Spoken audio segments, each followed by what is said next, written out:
If you watched or listened to my previous podcast, you know that I really have my morning routine and I wake up and I work out and I'm training right now. I am training hardcore for my mountain bike season. And our snow is melting off really quickly up here where we live, and it's so exciting. And the reason I'm mentioning this is because, as always, there's something in life that always gets my brain cooking, and it always leads me down the mindset hole. And so, as I was thinking today more about mountain biking, because I just cannot even wait. I was thinking about some of the elements that I love and the elements that have made me successful and how that has affected my mindset. You see, back when I was younger, I was not a very nice person. I mean, I was always nice and like kind and everything, but I'm going to tell a story, and the one person that's out there, he will know, and we can now laugh about it, but at different times the story is painful for one, both, or either of us. So here's a quick little story. Once upon a time, I was getting ready to meet a friend. He was finishing up the John Muir Trail, and he was finishing it on the Yosemite Valley side of life. And that was near where I lived at the time. It was my backyard playground, if you will. I used to go up there all the time and could have been your little tour guide even. However, we were going to meet our friend, and I had another friend coming along. And it turns out that our friend that was joining me was not an athlete, was not an outdoorsy person, and had not really embraced this lifestyle that I had fully immersed myself in. And so here I am going up the saddle of this, between two ridges and hiking up, and it's really steep terrain. It was steep terrain for me, but I was really bent on getting to the rendezvous point before the sun set. And, here's how this went. This is really not the best, okay? It's going to show how far I've come and maybe help you out as well. So I just looked back, and he's like, hey, can we just take a break? Can we catch our breath? And I said, yeah, we really got to get to the rendezvous point. I don't want to be bear bait, and I want to make sure that we meet up with our friends and everything. So how about this plan? How about I'll go a little bit slower and you go a little bit faster? I know. It's so horrible. I mean, I was like 18 years old. That's my excuse. My excuse was I was 18 years old, and I just figured everybody could conquer anything in life. So anyhow, terrible, terrible response. Because it just completely discourages somebody. There's so many levels of wrong. So you could even tell me all the levels of wrong that it is. I'm just acknowledging right now, super wrong way of handling that. But it actually led to a lot of personal growth early on in life, because I realized maybe a year later, oh gosh, that was a really bad way of managing that with this buddy. So fortunately, we can laugh about it, and it's kind of one of those stories now. A little bit of a sting still. But I was thinking about how I had that experience when I was 18. And I've had a lot of other outdoor experiences where I would climb and just go to the top of peaks. One of my really good friends, she and I would go peak bagging, and we would just go conquer a couple peaks, summit, drop down, and then we would go back to a cabin and then go conquer another one the next day. And we did our backpacking and things like that. But we'd get to the top of these peaks. And I remember one day we were in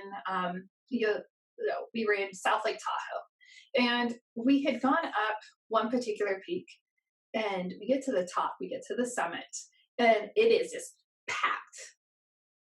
It was more packed than Half Dome. I've been at Half Dome many times, just packed with people, okay?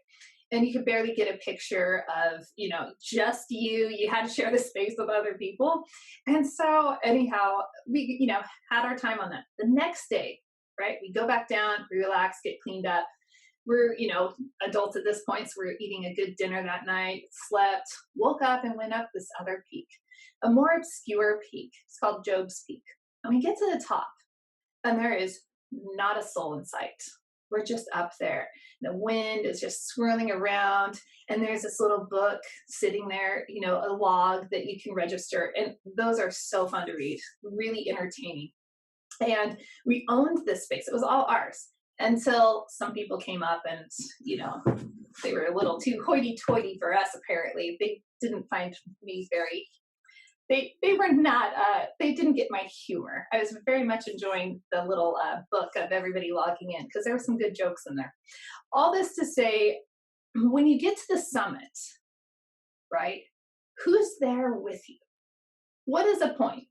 Like, my friends and I, if it was my friend that I used to have these experiences with, or my husband, or the group of people that I go mountain biking with now, if I get to that summit and I'm the only one there, that would really stink.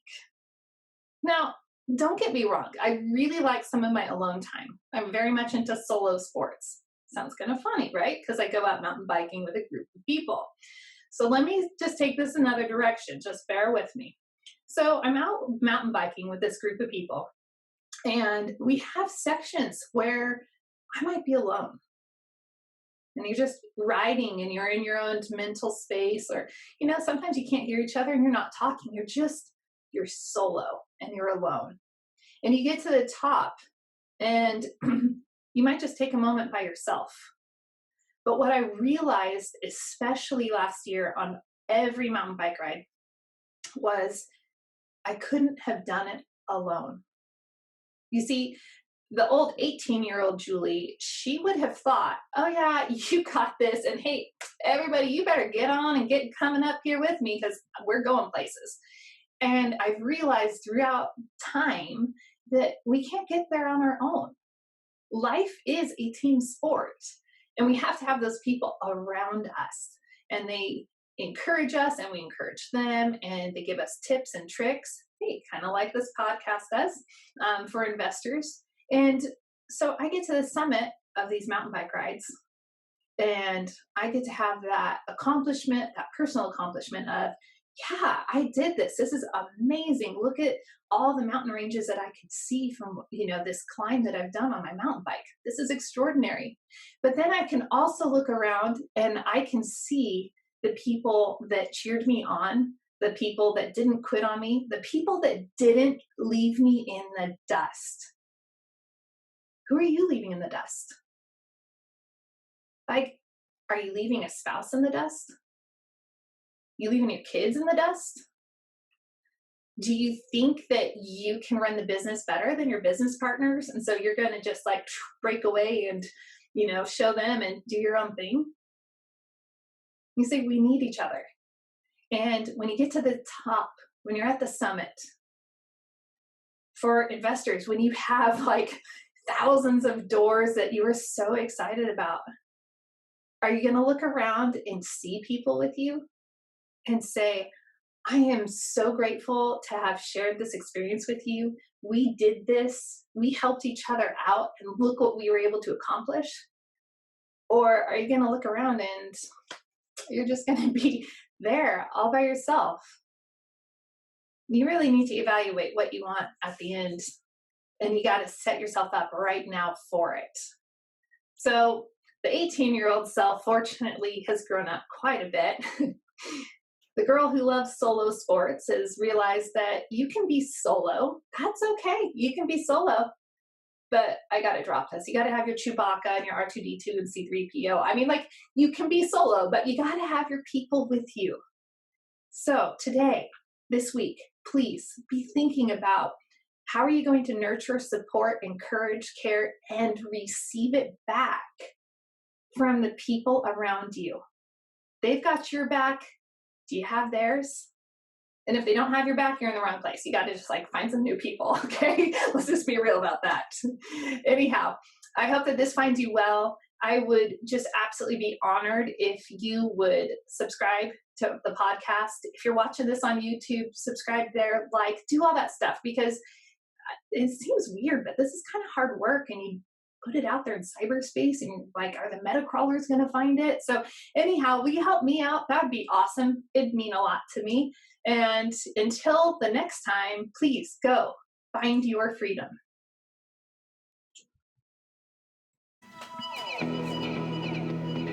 Thanks so much for joining me for another episode of Ask Me How I Know.